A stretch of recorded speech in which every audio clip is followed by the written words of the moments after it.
पहले स्नान किया करो और स्नान करने के बाद ही रसोई में प्रवेश किया करो। रसोई भी मंदिर है। बताओ रसोई किस किस चीज का मंदिर है, काहे का मंदिर है? बोलो किसका? अन्नपूर्णा। अन्नपूर्णा आप कह रहे हैं तो सही ही कह रहे होंगे, पर मेरे विचार से कुछ और है। हमारी जो रसोई है वहां वो विचारों का मंदिर होता है। किसका मंदिर? विचारों का। अच्छा अन्न खाओगे तो अच्छे विचार प्रकट होंगे, गंदा अन्न खाओगे गलत विचार आ जाएंगे, और विचार गलत हुए तो जीवन गलत है। विचार कहां से प्रकट होते हैं? जैसा अन्न, जैसा खाए अन्न वैसा रहे मन। इसलिए आहार शुद्धि, आहार शुद्ध तो सब शुद्ध। आहार बिगड़ा बुद्धि बिगड़ी। इसलिए मेरी मां पहले स्नान किया करो, सवेरे उठकर नहा धोकर बड़े प्रेम से साफ स्वच्छ कपड़े, स्वच्छ मीन्स धुले हुए कपड़े, वही नहीं कि कल वही पहन के सोए थे, उठे तो फिर वही पहन लिया ना। साफ कपड़े धुले हुए पहनकर फिर रसोई में प्रवेश करना है, इस भाव से कि ये रसोई मंदिर है।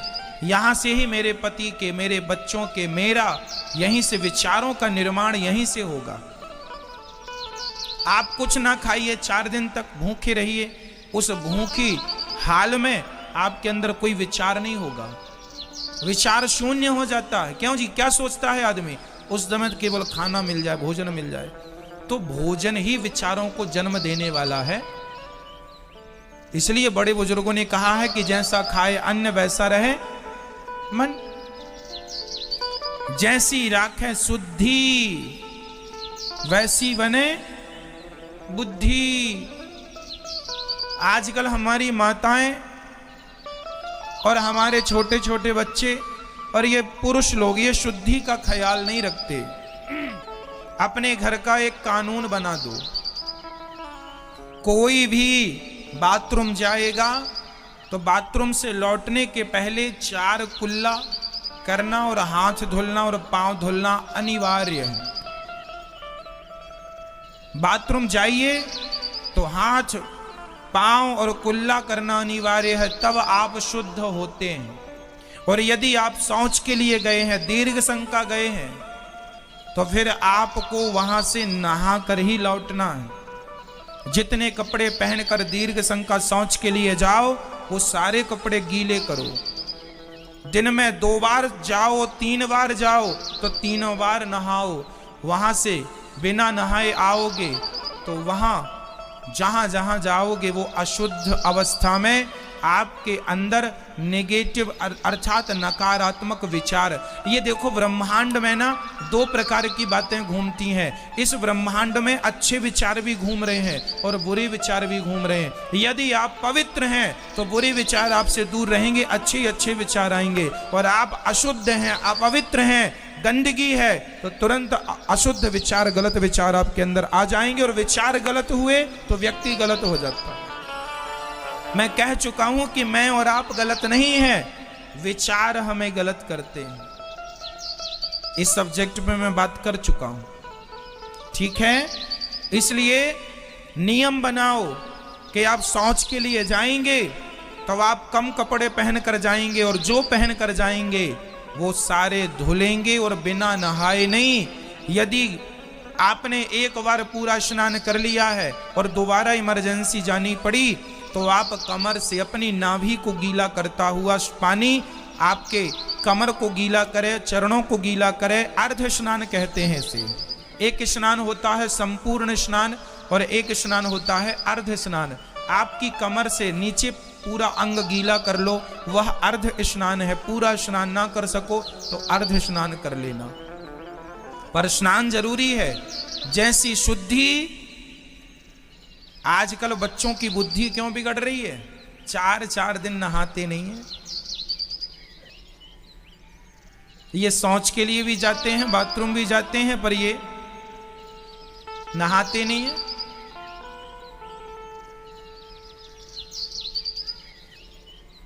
अब ऐसे लोगों की बुद्धि तो भ्रष्ट होगी ही, जो 4 दिन से नहीं नहाया, जो शौच के लिए गया बिना नहाए घूम रहा है। इनसे आप अच्छे विचारों की उम्मीद कभी ना करना, इनके अंदर अच्छे विचार जन्म ले ही नहीं सकते।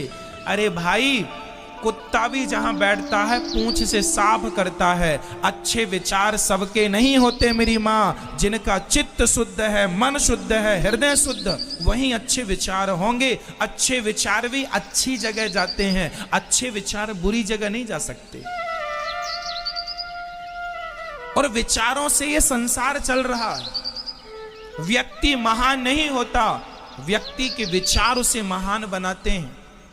स्वामी विवेकानंद जी के भी 2 हाथ 2 पांव मेरी और आपकी तरह थे, पर वो श्रेष्ठ कैसे हो गए? श्रेष्ठ विचारों से श्रेष्ठ हो गए। क्यों? विचार अच्छे होंगे, आप श्रेष्ठ होंगे। इसलिए विचार जरूरी। और जैसा विचार होता है, जैसे संस्कार, वैसा व्यवहार होता है। विचार जिनके अच्छे हैं उनके व्यवहार भी अच्छे होंगे, और विचार जिनके बुरे हैं उनका व्यवहार भी बुरा होगा। तो विचार से ही व्यवहार बनता है, हाँ या ना? ये बातें बड़ी डीपली हैं मेरी माँ, समझ लेना, काम आएंगी भविष्य में। ये सूत्र हैं जीवन जीने के। अमल कर लोगे तो सुखमय कटेगी, नहीं तो रोती रहना। बच्चों को भी सिखाओ, छोटे छोटे बच्चों को। ये बातें जो मैं आपको सिखा रहा हूं, मुझे किसी ने सिखाया नहीं। मैंने जब से होश संभाला है तब से आज तक हम यदि शौच के लिए जाते हैं, जितनी बार जाएंगे नहा के आते हैं। बाथरूम जाएंगे तो कुल्ला और हाथ मुंह जरूरी है, पांव। ठीक है, ये शुद्धि हमारे यहाँ तो और भी इसके अंदर विधान है प्रमुख में, यहां व्यास गद्दी से आपको बता नहीं सकता। मर्यादाएं तो इससे भी ज्यादा हैं। हमारे यहां तो यह भी लिखा है कि खड़े होकर के लघु शंका नहीं करनी चाहिए, बैठ करके लघु शंका करो। क्यों महाराज जी? खड़े होकर लघु शंका करते हैं तो आपकी बाथरूम जो है, यूरिन जो है, वो आपके कपड़ों में एक बूंद गिर गई तो आपके संपूर्ण कपड़े अशुद्ध हो जाते हैं। फिर वो शुद्धि कहां रही? हमारे यहां तो जैसे हाथ मुख को धुलने की विधा है, उसी प्रकार लघु शंका करने के बाद उस अंग को भी धुलने की विधा है। ये डीपली ज्ञान है शास्त्रों का, कर्मकांड का। लाज शर्म के मारे लोग इस ज्ञान को नहीं कहते कि क्या, पर हम तो भाई जो उचित है वो आपको कह रहे हैं।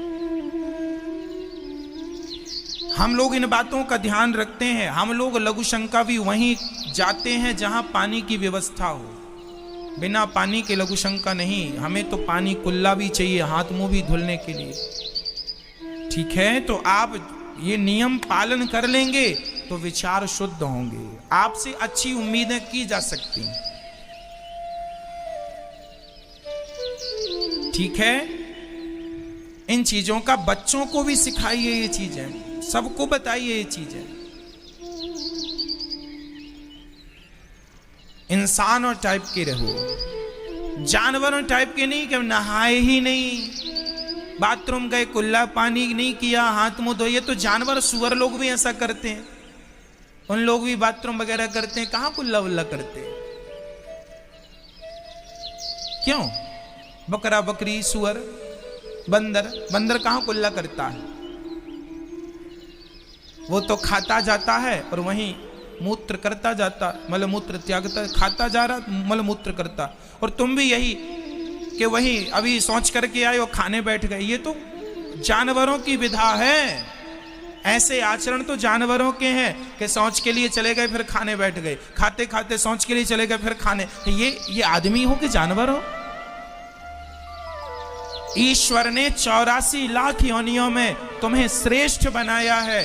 क्यों श्रेष्ठ हो? क्योंकि तुम में बहुत विवेक है, बहुत ज्ञान है, और फिर भी आचरण तुम्हारे जानवरों जैसे हैं। तो इसमें ईश्वर क्या करेंगे बताइए।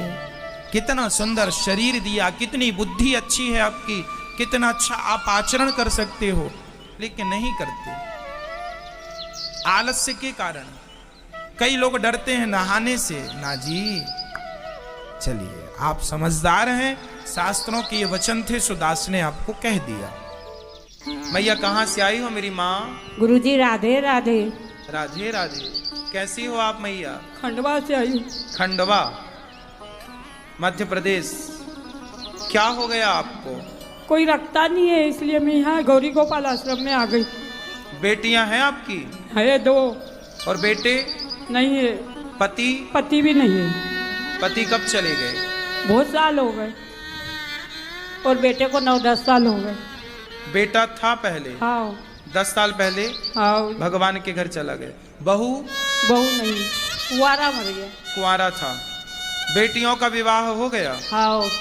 बेटियां कभी रखना भी चाहे तो उनके पति नहीं रखना चाहते। मैं इधर उधर खाना खाती हूँ और सोने जाती खाली बस।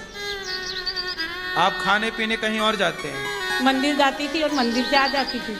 तो घर में भोजन भी नहीं मिलता था? नहीं, झगड़ा होता था। दोनों बेटियों के यहाँ? हाँ। उनके पति नहीं खान देते थे, वो भी सीधे नहीं रखते। दोनों के पति मना, बेटियों के कभी इच्छा भी हो तो वो मना, डरती है पतियों से। ठीक है।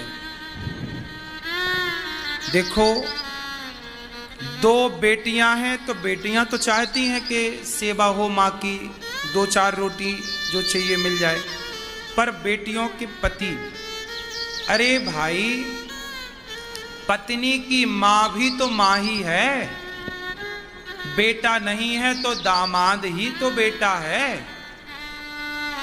कहती हैं माँ के देखो खाने नहीं देते। ये माँ कितना खाती होंगी सोचिए। आज संसार में इस तरह से इंसानियत मर चुकी है कि एक इंसान अपनी सास को, अपनी माँ को रोटी नहीं दे रहा है। जब तुम्हारे अपने घर के बुजुर्ग भूखे और प्यासे हैं तो तुम्हारे घर में जब तुम भगवान को भोग लगाते होगे तो क्या भगवान उस भोग को ग्रहण करते होंगे? आज इंसानों के पुतले रह गए हैं मेरी माँ, इंसान नहीं है अब। इंसान तो देखो आप लोग हैं कि आप लोगों के सहयोग के बल पर यहाँ पर इन वृद्ध माओं की सेवा हो जाती है। इनकी अपनी बेटी दामाद इन्हें भले भोजन ना दें, लेकिन आप सबके सहयोग से गौरी गोपाल में इन वृद्ध माओं को भोजन मिलता है। अब बताओ, ये सताई ठुकराई माँ है, जरूरतमंद माँ है कि नहीं? मैया, कितने साल से आप बेटियों के यहाँ इस तरह से जीवन गुजार रही हैं? बहुत साल हो गए। बीमार रहती थी मेरी लड़की, तो वो वहाँ रहती थी। मैं तो वो उनके पति रखना नहीं चाहते। मेरा मन नहीं माने, मैं वहाँ चले जाऊँ, खाना खा के वहाँ चले जाऊँ। वहाँ भी खाए तो लड़ाई हो जाती थी। घर में बेटी के घर खाती थी तो लड़ाई हो जाती हाँ, थी? खाने पे से। खाने पे से लड़ाई? क्या कहते थे लोग? कहीं भी जाओ, कहाँ भी रहो, कहाँ भी खाओ, पर हम नहीं खिलाएंगे, हम नहीं रखते। हम नहीं खिलाएंगे, हम नहीं रखते, ऐसा कहते हैं। कौन कहता था ऐसा? जमाई। जमाई, दामाद। यहाँ आप आज ही आई हैं? हाँ, आज ही। ये कौन है भैया आपके साथ? ये पड़ोसी। बात कराइए। मैं मदद करना चाहता हूँ इनकी, उनको लेके आया हूँ मदद से। तो मदद करना चाहते हैं तो आप इनके घर में रख के सेवा करते आप? नहीं, यहाँ का पता था तो इनकी यहाँ लाए इनको। इनकी इच्छा भी थी यहाँ कि अंतिम तक में रहूँगी मैं। तो आप पड़ोसी हैं? जी हाँ। आप पड़ोसी 2-4 लोग मिलके माँ की सेवा कर लेते तो भी अच्छा था ना? जी। क्यों नहीं की सेवा? तो हमारे बच्चे बहू इतराज करती है ना। वो ऐतराज करते हैं? देखो, सबको इंसानों की सेवा से ऐतराज है। एक अनिरुद्धाचार्य है जिसे माँ की सेवा से कोई ऐतराज नहीं है। अब आप बताइए, इस संसार में देखो, अपने अपने बच्चों का पेट तो कुत्ता बिल्ली भी भर रहे हैं, नहीं भर रहे हैं। अपने बच्चों की परवरिश तो कुत्ता बिल्ली भी कर लेते हैं कि नहीं, पशु पक्षी भी कर लेते हैं कि नहीं, पर सभी में बांट कर खाए उसे इंसान कहते हैं। पराया दर्द अपनाए उसे इंसान कहते हैं। भगवान से प्रार्थना केवल इतनी है, आप लोगों से प्रार्थना केवल इतनी है। आप देख रहे हैं कि रोज कोई ना कोई वृद्ध माँ गौरी गोपाल आती हैं। अब यहाँ पर 292वीं माँ है ये, 292, 291 माँ यहाँ थी, आज एक माँ और आई। अब इन माँओं के रहने के लिए ना गौरी गोपाल में भी अब जगह नहीं है, इसलिए इन माँओं के लिए हम एक बड़ा आश्रम बनाना चाह रहे हैं। ये काम चल रहा है, ऊपर आप देख रहे हैं। इस काम में बड़ी रुकावटें हैं, बड़ा काम है तो बहुत खर्चे हैं। 4 दिन काम होता है, कुछ दिन काम रुक जाता है। जैसे पैसा आया काम शुरू हो गया, पैसा गया काम खत्म। अब इतना बड़ा आश्रम है, आप देख रहे हैं 1000 माँओं के रहने की क्षमता है इस आश्रम में, लेकिन एक पलंग भी खरीदने जाओ तो पैसा लगता है, एक तकिया भी खरीदने जाओ तो पैसा लगता है। माँओं के कमरे में एक व्यवस्थित पंखा हो, कूलर हो, बेड हो, गद्दा हो, तकिया हो, खिड़की हो, दरवाजा हो, वॉशरूम हो, ये तो सब चाहिए ना। तो ये सब की आवश्यकता है।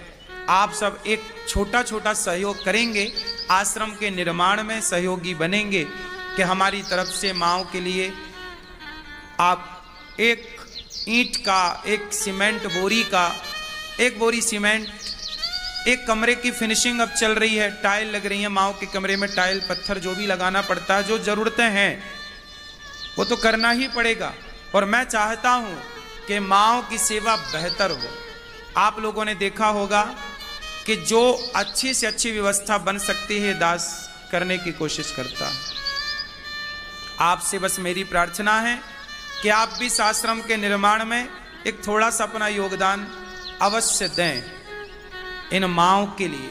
मैया आप यहाँ आई हो, आपसे हमने कोई पैसे तो नहीं लिए? नहीं। यहाँ रहने के? नहीं। कोई शुल्क तो नहीं मांगा? नहीं नहीं, कुछ नहीं लिया। कुछ पैसे तो नहीं दिए आपने? नहीं लिए, नहीं लिए।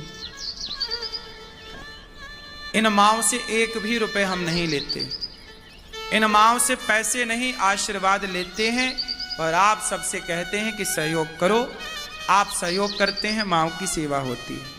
आपसे बस मेरी इतनी सी प्रार्थना है कि इन माँओं के लिए ना एक बढ़िया सा आप कमरा बनवा के माँओं को दे सकते हैं। 290 से अधिक माएँ हैं, आप भोजन बंटवा सकते हैं कि आज का भोजन इन माँओं को हमारी तरफ से। इतना भी आप सहयोग कर देंगे भोजन का तो भी अच्छा होगा।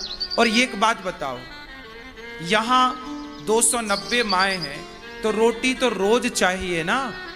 290 लोगों का भोजन तो रोज बनेगा। 290 माँ और 150 बच्चे गुरुकुल के, क्यों रोज भोजन चाहिए? तो आपसे प्रार्थना है कि आप भोजन की व्यवस्था आप कराओ। एक दिन का आप, एक दिन का आप, एक दिन का आप माँओं का, तो कितना अच्छा होगा। एक माँ को आप गोद ले लो कि ये माँ ही है, इन माँ के अब जीवन भर के खाने पीने की व्यवस्था हम करेंगे।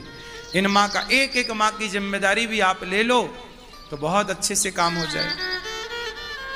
बस मेरी प्रार्थना है, मेरा विश्वास है कि आप सहयोग करते हैं, आगे भी करते रहेंगे। गौरी गोपाल आश्रम में इन माँओं के लिए रात्रि का दूध, सबको दूध मिलता है। आप एक रात्रि का दूध आपकी तरफ से, क्या आज दूध हमारी ओर से। अब सोचिए 290 माएँ हैं और सबको एक एक पाव दूध मिलता है। अब एक एक पाव के हिसाब से 290 माह में कितने का दूध रोज का हुआ, आप देख लो। तो एक एक दिन की सेवा भी आप कर लेंगे। इसलिए कहता हूं मेरे भाइयों, ज्यादा पैसा कमाओ और पैसे से माँओं की सेवा में आधे घंटे की कमाई माँओं तक पहुंचाओ। बताओ, आपके सहयोग की जरूरत गौरी गोपाल को है या नहीं? उत्तर दो। इन माँओं को जरूरत है आप लोगों की कि नहीं? इसलिए आप ही इन माओ के, इनकी अपनी बेटियों ने तो घर से दामाद ने निकाल दिया, अब आप ही इनकी बेटी और बेटा बन के इनको शरण दीजिए। आप ही इन माओ के लिए गौरी गोपाल में घर पे नहीं रख सकते आप, तो गौरी गोपाल आपका घर है, और ये गौरी गोपाल वृद्ध माओ का घर ही तो है, और ये जो आश्रम बन रहा है ये माओ का घर ही तो बन रहा है। क्या बन रहा है बताओ? गौरी गोपाल में कौन रहता है? वृद्ध माएं। तो ये वृद्ध माओ का घर है या नहीं? गौरी गोपाल में अखंड अन्न क्षेत्र बढ़ता है, हजारों साधु संत रोज आ जाते हैं, सब संतों को पेट भर भोजन मिलता है। आपसे मेरी इतनी सी विनती है कि आप भी इन संतों को अन्नदान करें। अपनी बेटी बेटे के जन्मदिन पर ये रोज साधु संत यहाँ पे आते हैं, ये भजन करने वाले साधु हैं, फुटपाथ पर सोने वाले साधु हैं, ऐसे संत कम मिलते हैं जो भजन करें और प्रेम से भगवान के धाम में रहें। ये रोज संतों को दाल चावल सब्जी रोटी का भोग लगता है, संतों की सेवा होती है। आप भी इन संतों को अन्नदान कर सकते हैं। आप भी बेटा बेटी के जन्मदिन में एक दिन का अन्न क्षेत्र बंटवा कर संतों की सेवा। संतों के लिए एक संत निवास बनाने का मेरा मन हुआ, तो इन संतों के लिए आप 1 गज 2 गज भूमि देकर संत निवास में सहयोगी बन सकते हैं। गौरी गोपाल अखंड रसोई चलती है, 30,000 लोग पर डे प्रसाद पाते हैं। आप भी एक दिन की रसोई बंटवाओ कि आज हमारी ओर से संपूर्ण रसोई भक्तों को बटेगी, सबको भोजन मिलेगा। आप भी ये रसोई की सेवा से अपने आप को जोड़ सकते हैं। गौरी गोपाल जी की रसोई, कितने लोगों ने प्रसादी पाई गौरी गोपाल जी की रसोई में? बोलो, पाई? अच्छा था प्रसाद? अच्छा था या नहीं? अच्छा था। ये सेवा है मानव जाति की या नहीं? तो अनिरुद्धाचार्य सेवा कर रहा है कि केवल कह रहा है? इसलिए आप भी साथ दीजिए। एक बात बताएं मेरी मां, एक होते हैं वो जो सलाह देते हैं, एक होते हैं वो जो साथ देते हैं। सलाह और साथ, बताओ जीवन में किसकी आवश्यकता ज्यादा है, सलाह की या साथ की? सलाह देने वाले तो बहुत हैं, पर साथ देने वालों की जरूरत है। आपसे प्रार्थना करता हूं कि आप साथ देने वाले बनो। जब साथ दोगे तो भगवान भी आपका साथ देंगे, है ना? सीता मां को जब रावण ने चुराया तो सारे लोग सलाह देते रहे, अरे राम राम कितनी दुखी है सीता मां, बचाएं कि ना बचाएं, जाएं कि ना बजाएं। सबने सलाह दी, आपस में सलाह की, लेकिन एक जटायु थे जिन्होंने सलाह नहीं दी, सीता मां का साथ दिया, सीता मां का साथ दिया और रावण से लड़ गए। बस आपसे प्रार्थना है कि आप दास अनिरुद्ध को का साथ दीजिए, इस अच्छे काम से जुड़िए और एक दिन की संपूर्ण रसोई बटाकर आप भी अन्नदान करके पुण्य के भागीदार बनिए। गौरी गोपाल गौशाला है, आप गौदान कर सकते हैं, गायों को चारा भूसा खल चोकर का सहयोग कर सकते हैं। आप भी गौरी गोपाल गौशाला से जुड़ें और गौदान करें। कार्तिक का माह चल रहा है, कार्तिक माह में जितना पुण्य का कार्य हो सकता है आप कर लें। आओ मैया, आप यहीं रहना मेरी माँ, प्रसन्न चित्त से आपका बेटा बनकर यह दास अनिरुद्ध आपकी सदा सेवा करेगा, ठीक है? मेरी गौरी गोपाल आश्रम की बहुत इच्छा थी महाराज जी के, आज मेरी मन की कामना पूरी हो गई। राधे राधे। खुश रहिए। अब आपका बेटा ये दास है, हम सब आपके बेटा बेटी हैं, ठीक है? मेरी एक इच्छा यही थी बस, और कुछ नहीं, कि मैं यहाँ मैं कहीं ठुकराऊँ नहीं, कहीं भटकूँ नहीं, और मैं बस यहीं रहूँ। देखिए, हर बेसहारा माँ को गौरी गोपाल ही सहारे के रूप में दिखाई पड़ रहा है। कितनी माँओं की आशाएं इस गौरी गोपाल से हैं, हाँ या ना? भारत की हर माँ ये कहती है कि मेरा बेटा मेरी बहू मेरे अपने साथ ना दें तो अनिरुद्धाचार्य जरूर साथ देगा, गौरी गोपाल में सहारा जरूर मिलेगा। बताइए, ये ये विश्वास नहीं है लोगों का। मैं कहता हूं कि आप अपने माँ बाप की इतनी बढ़िया सेवा करो कि उन्हें जरूरत ही ना पड़े। आप भोजन दो, माँ का ख्याल रखो, पांव दबाओ, उनका सम्मान बनाए रखो। माँ बाप कोई दौलत थोड़ी मांगते हैं। गौरी गोपाल में भी तो माताएं रहती हैं, कोई माताएं दौलत थोड़ी मांगती हैं। समय से भोजन मिल जाए, समय से दवाई मिल जाए और उनका सम्मान। हम बेटे हैं ना, तो बेटे का कर्तव्य है कि वो अपने माँ बाप का सम्मान करे। माँ बाप ये नहीं कहते कि बेटा तुम सारा कमाई हमें दे दो। माँ बाप ये कहते हैं बेटा हमारा तुम सम्मान बनाए रखो, इस घर में इज्जत करते रहना, माँ बाप की इज्जत करते रहो, बस इतना ही माँ बाप चाहते हैं। आज बहू आती है, माँ को बिल्कुल देखती नहीं है, सम्मान नहीं करती। उस माँ को बुरा लगता है कि मेरे ही घर में मेरा ही अब कोई सम्मान नहीं है, तो वो माँ परेशान होती है। सम्मान नाम की जो चीज है ना, जो सम्मान अपने लिए चाहते हैं, वो माँ बाप का भी सम्मान आपको बनाए रखना चाहिए। ऐसी हर बेटा, हर बहू, हर बेटी से मेरी प्रार्थना है। गुरुजी, आप भी मेरे बेटे हैं और आपकी मैं माँ हूँ और मेरी मन की कामना आज पूरी हो गई। राधे राधे। खुश रहिए मैया, आप प्रसन्न रहिए। आपका बेटा मैं हूँ, मैं हर उस माँ का बेटा हूँ जिसके बेटा नहीं है या है भी अपने साथ नहीं देते। हर उस माँ का बेटा हूँ। आपके 2 बेटे हैं तो तीसरा मैं हूँ, 3 बेटे हैं तो चौथा मैं हूँ, 1 बेटा है तो दूसरा मैं हूँ, 5 बेटे हैं तो छठा मैं हूँ। हर तरीके से आपका बेटा आपको बहुत प्यार करता है तो भी मैं आपका बेटा हूँ। आपका बेटा आपकी सेवा नहीं करता तो भी मैं आपका बेटा बनकर सेवा करूँगा। हर तरीके से मेरी कोशिश तो ये है कि मैं सबको प्रसन्न रखूं, सब